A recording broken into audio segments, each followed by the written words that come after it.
Il est parfois compliqué de dessiner des structures de Lewis et donc la structure de la molécule pour des molécules ternaires telles que H2CO3. C'est pourquoi il y a une méthode à suivre. Alors, dans H2CO3, il y a des H. Alors, il y a deux H.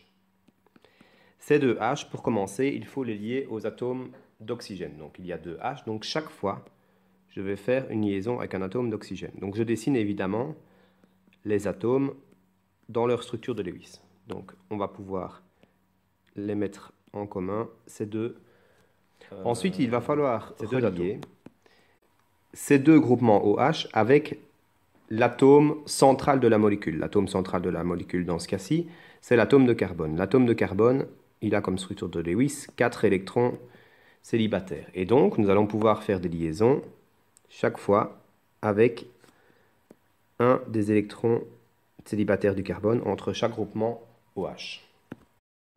Ensuite, eh bien, on regarde ce qui reste dans la molécule. J'ai mis mon atome de carbone, j'ai déjà mis 2 atomes d'oxygène sur les 3 et j'ai mis 2 atomes d'hydrogène. Donc en fait, il reste uniquement un atome d'oxygène, dont la structure de Lewis est 2 doublets et 2 électrons célibataires, qu'on va pouvoir mettre en commun avec l'atome central. Et donc, nous avons notre structure de Lewis de notre molécule ternaire, que nous allons recopier un petit peu plus proprement. Donc vous avez les deux groupements OH. Vous avez ensuite le carbone qui est lié doublement après avec un atome d'oxygène. Alors on pourrait également rechercher la structure de Lewis du groupement CO3 2-.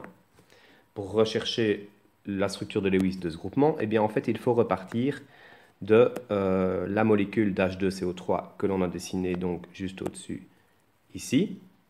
Nous allons repartir de cette molécule et nous allons nous dire, ben voilà, qu'est-ce qui différencie H2CO3 de CO3 2-? Eh bien, ce sont les deux H.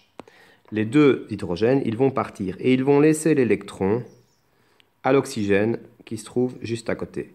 Puisqu'en fait, qu'est-ce qui va se passer? Eh bien, ces hydrogènes, eh bien, ils vont partir, ils vont former H+, donc ils perdent bien un électron, et le reste de la molécule, ce sera donc le carbone et la double liaison oxygène, on n'y touche pas, et on aura des oxygènes qui n'ont plus 2 doublets électroniques, mais 3 doublets électroniques, dû au fait que l'hydrogène ici laisse bien un électron chaque fois à l'oxygène.